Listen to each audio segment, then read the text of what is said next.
Oke, kita langsung bahas. Sudah ada 3 orang narasumber yang bergabung bersama kami di studio. Saya sapa satu persatu. Ada juru bicara TPN Ganjar Mahfud, Bang Michael ya, Victor Sianipar. Selamat pagi, terima kasih sudah hadir. Kemudian dari juru bicara tim Nas Anies Mohaimin, Mas Usamah Abdul Aziz. Pagi. Selamat pagi, terima kasih sudah hadir. Dan sudah hadir juga Mas Nyarwi Ahmad, analis politik UGM Yogyakarta. Selamat pagi, terima kasih sudah hadir semuanya. Terima kasih, Nyarwi. Salam sehat. Ini weekend-weekend kita bahasnya politik.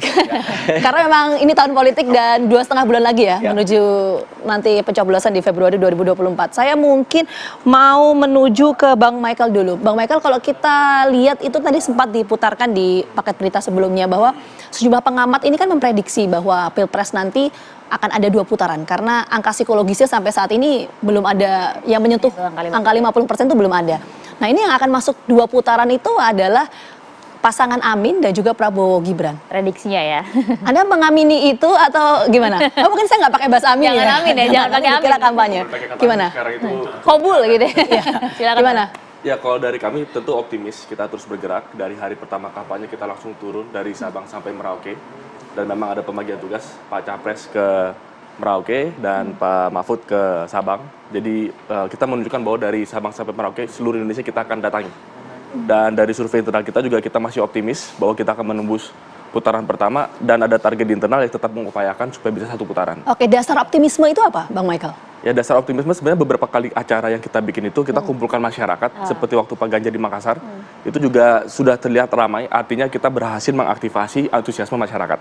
Dan ini yang kita perlu replikasi 2,5 bulan ke depan. Kita kembali tunjukkan bahwa kita percaya dengan kualitas capres dan cawapres yang kita punya, dan itu akan dilihat oleh masyarakat. Oke, dan akan memaksimalkan selama masa kampanye ini. Pasti. Tapi kalau Anda melihat, memang di beberapa lembaga survei, angkanya agak menurun dibandingkan dengan biasanya, Pak Ganjar dan juga Pak Mahfud. Anda melihat ini disebabkan dengan kemarin sempat ramai juga pada saat Pak Ganjar memberikan nilai 5 kepada penegakan hukum di Indonesia yang dianggap oleh sebagian pihak ini mengkritisi pemerintah. Ini menjadi salah satu faktor nggak kalau Anda lihat? Ya, kalau saya rasa survei itu kan ada banyak versinya dan selalu naik turun gitu. Jadi ya kita melihat survei sebagai salah satu rujukan, ya ini bagian dari dinamika proses begitu. Tapi tentu kita terus berbenah, kita mencari pesan yang paling tepat dan kita akan gunakan pesan itu untuk bisa menjangkau lebih banyak orang. Oh, oke, jadi tak gentar ya? Ya. Langsung kita colek Mas Sam. Ayah. Langsung saja. Kalau Mas Sam gimana melihatnya? Ini senyumnya sumringah nih kali. Senyum kemenangan.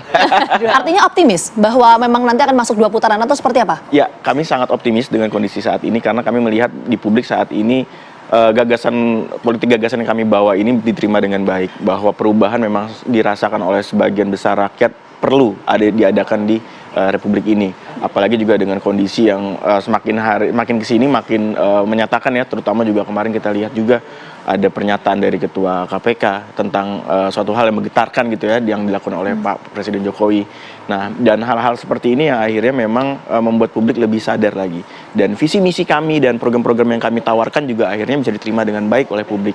Jadi memang rasanya kita ini bounce back ya, Pak. Jadi kita nih sesuai dengan prediksi di awal yang kemarin bilang bahwa ini akan kalah, ini elektabilitas paling buncit dan lain-lain. Memang dengan konsistensi Mas Anies dan Caimin dan semua tim relawan bagi partai juga itu bergerak dengan tanpa lelah siang malam dan akhirnya hasilnya seperti ini, dan kami juga akan mendorong ini terus untuk bisa sampai ke putaran kedua dan sampai akhirnya kemenangan. Oke, Anda yakin bahwa ini akan stabil dan konsisten, bahkan akan seperti tangga gitu meningkat terus hasil elektabilitas pasangan calon yang Anda dukung? Skema yang kami buat seperti itu saat ini, dan memang apa yang sudah kami rancang dan akan kami lakukan lagi ke depan, terutama juga kita kan akan menghadapi debat, walaupun katanya debatnya ada perubahan ya. Gak ada debat cawapres. Gak ada debat cawapres ya.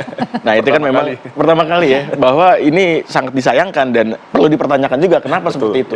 Dan memang kekuatan kami juga salah satunya di debat untuk bisa mengkritisi, untuk bisa menajamkan visi misi kami dan visi misi para capres yang lain untuk bisa rakyat membandingkan. Tapi sayangnya memang debat itu kan ada perubahan. Kami juga nggak tahu tuh kenapa perlu dipertanyakan lagi sih. Iya. Baik Bang Michael maupun juga optimismenya luar biasa untuk masuk di putaran kedua. Tapi kalau Bang Nyarwi melihatnya bagaimana untuk saat ini, memang elektabilitas dari Prabowo Gibran dan juga Anies Mohaimin berada di posisi atas, dan juga faktor menurunnya elektabilitas Ganjar ini kenapa Mas kalau Anda lihat?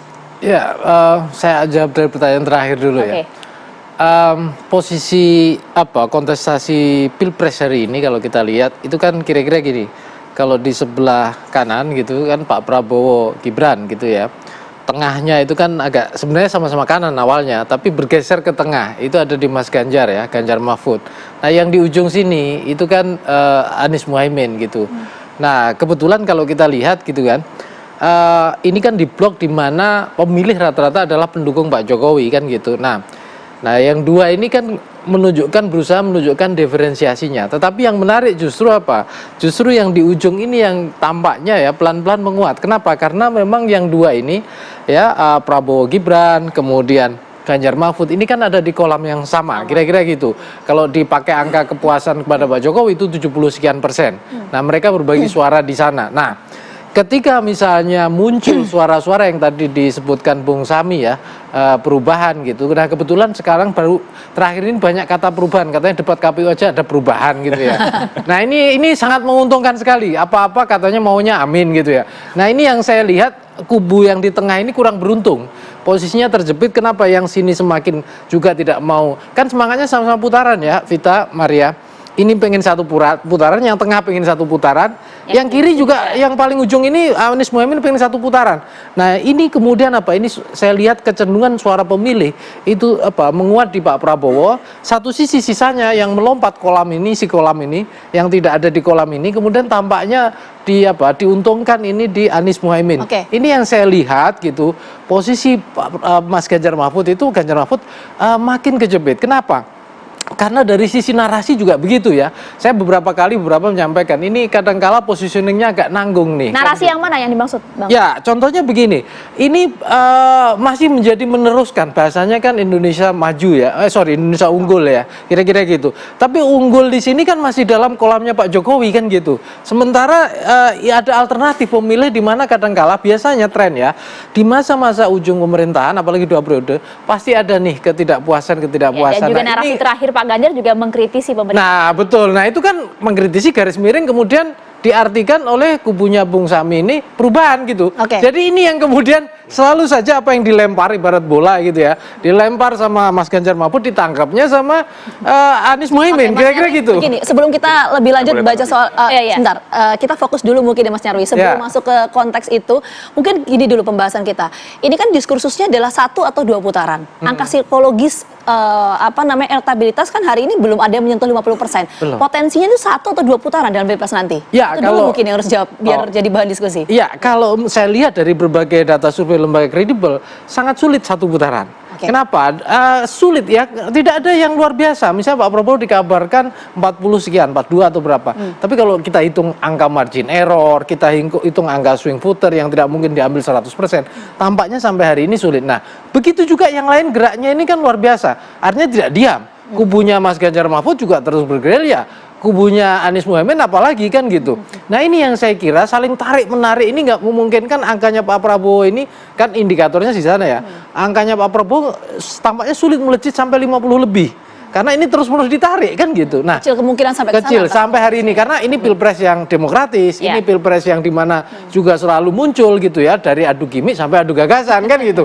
Jadi tampaknya masih sulit sampai hari ini. Masih sulit, tapi apapun bisa terjadi di politik ya. Nanti kita akan tunggu 14 Februari. Tapi Mas Michael ingin menanggapi dulu. Nampaknya ada yang tidak sepaham dengan Bang Nyarwi?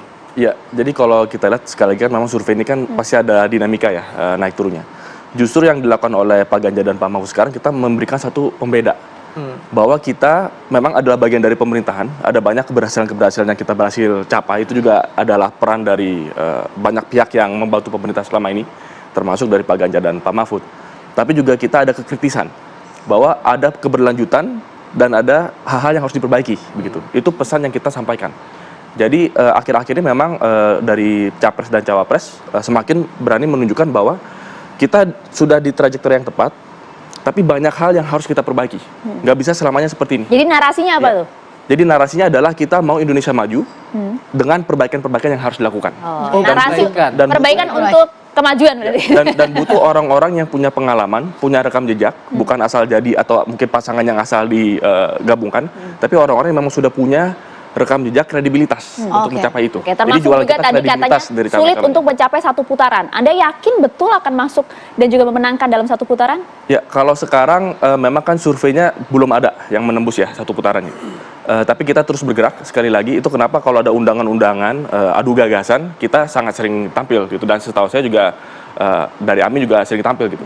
Yang kita harapkan sebenarnya dari pasangan nomor 2 juga bisa ikut terlibat adu gagasan gitu. Dan ya kalau adu gagasan ini sering dilakukan, saya yakin Ganjar Mahfud akan semakin naik. Oke, nah ini pertanyaan selanjutnya nanti mungkin usai jeda adalah, jadi kalau ini optimis bahwa 1 putaran atau 2 putaran, jadi itu faktor yang menentukan, variabel menentukan soal faktor kemenangan itu apa? Elektabilitasnya atau mesin partai politik dan juga relawannya? Nanti kita bahas usai jeda.